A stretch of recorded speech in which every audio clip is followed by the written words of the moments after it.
this morning, the MeToo movement is heating up as actor James Franco now stands accused by at least 5 women of sexual misconduct.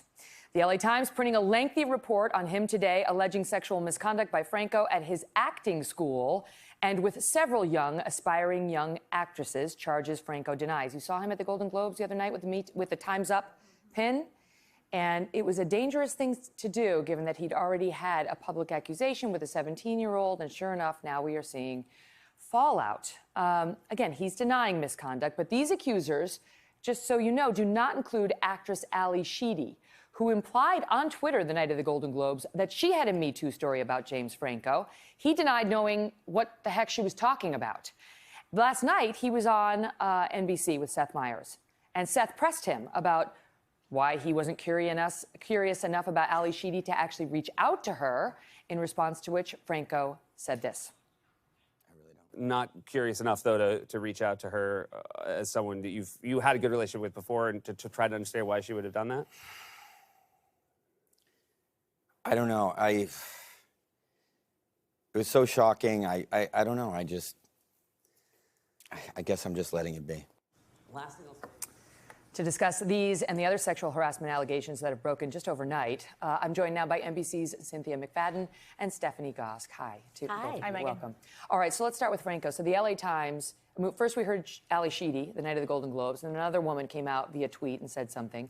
And now he goes on Seth Meyers last night and says, no, nothing. And today we have 5 women in the LA Times. Is that about it? I think you've got it. Now, we should say Ali Sheedy took down the tweet that she tweeted out that first night. We don't know why. So the nature of the allegations is what? When he was running the acting school, he was inappropriate with the young students. Yeah, that he forced these women into situations where he asked them to disrobe, asked them to go topless, and film scenes that they then later said they felt pressured to do.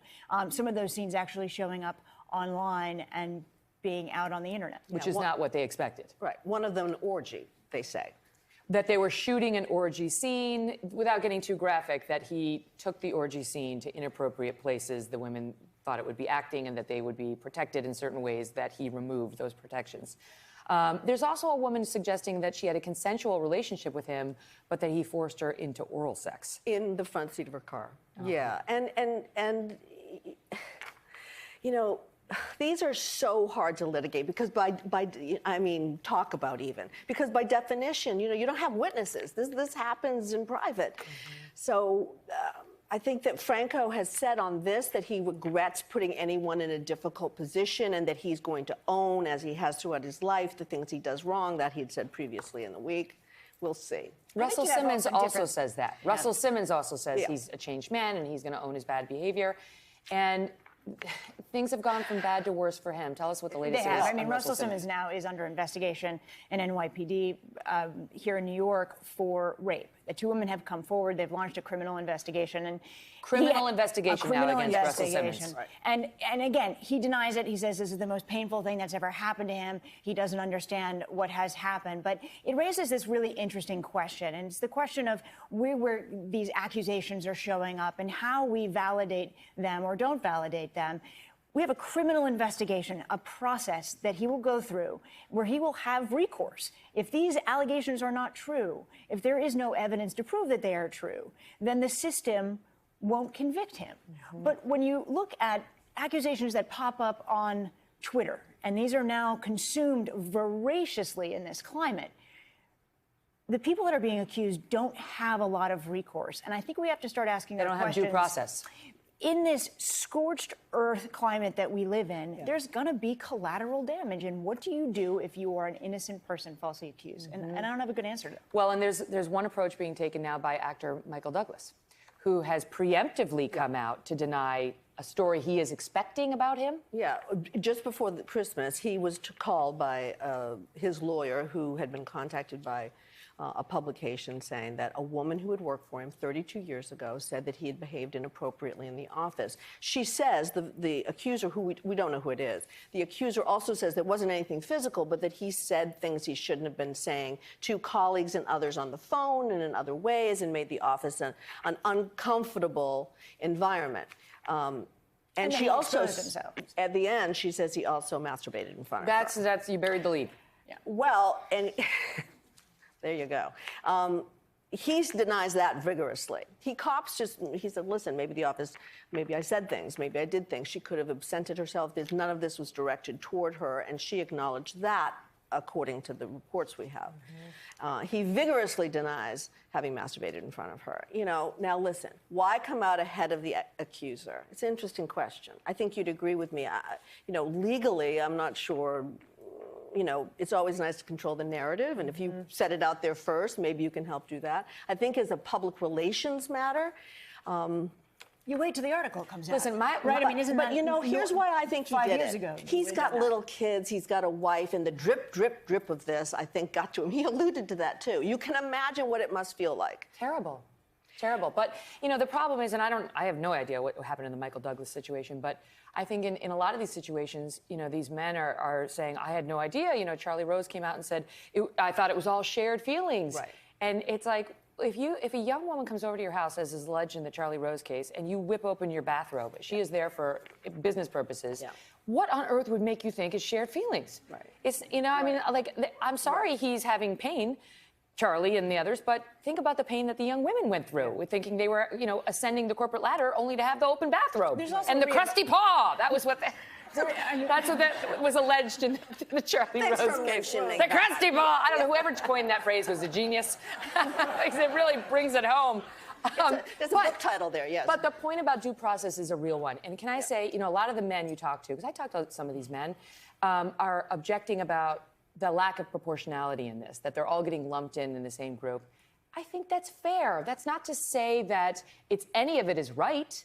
All of these men have been accused of disrespecting women, but it is not the same. Our criminal justice system, to your point, recognizes the difference between a rape and an attempted come-on.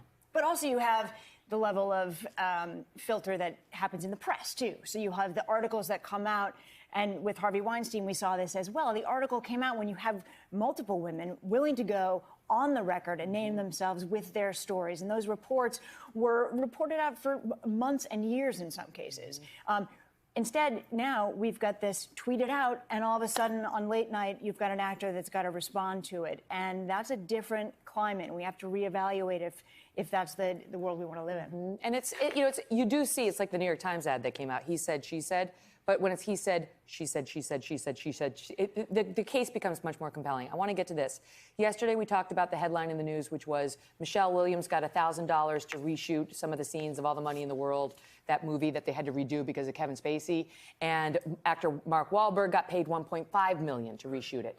And the question was whether this was a situation of inequity in, gender pay based on a man or woman. Today, we know a little more. Yeah, it's a little tricky because Michelle Williams said publicly that she wanted this movie out and that she was willing to donate, in her words, donate her vacation and her salary in order to make sure that it got done and got out in time for award seasons at the end of December.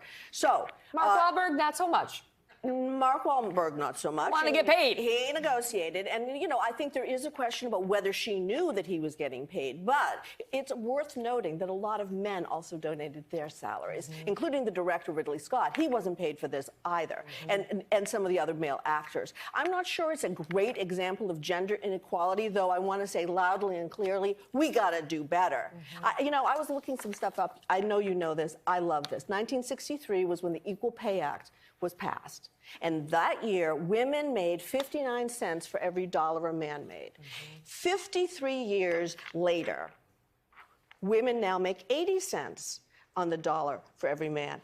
That's less than half a cent a year that we've improved. We can do better than that. Even when you remove some of the things like, okay, she took 3 years off to raise her child or whatever, even when you remove those from the equal pay calculation, the numbers don't add up for women. They don't. So this is a subject we're going to be covering fairly and honestly from this point forward. And I don't know what the lesson is. Should Mark Wahlberg have been more giving toward the project, or should Michelle Williams have been more of a pig? I would say in a negotiation, be a pig. But should the producers of the show said, is this going to, if it gets out publicly, send a message that we don't want to send? In this particular climate, you have to consider it's a very sensitive time. Oh, not to mention that the director of that film, Ridley Scott, who you mentioned, was just last weekend asking when we are going to forgive Harvey Weinstein and whether there can be forgiveness.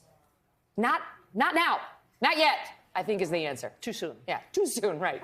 Thank you. Great to see you. Hello, Today fans. Thanks for checking out our YouTube channel. Subscribe by clicking that button down there and click on any of the videos over here to watch the latest interviews, show highlights, and digital exclusives.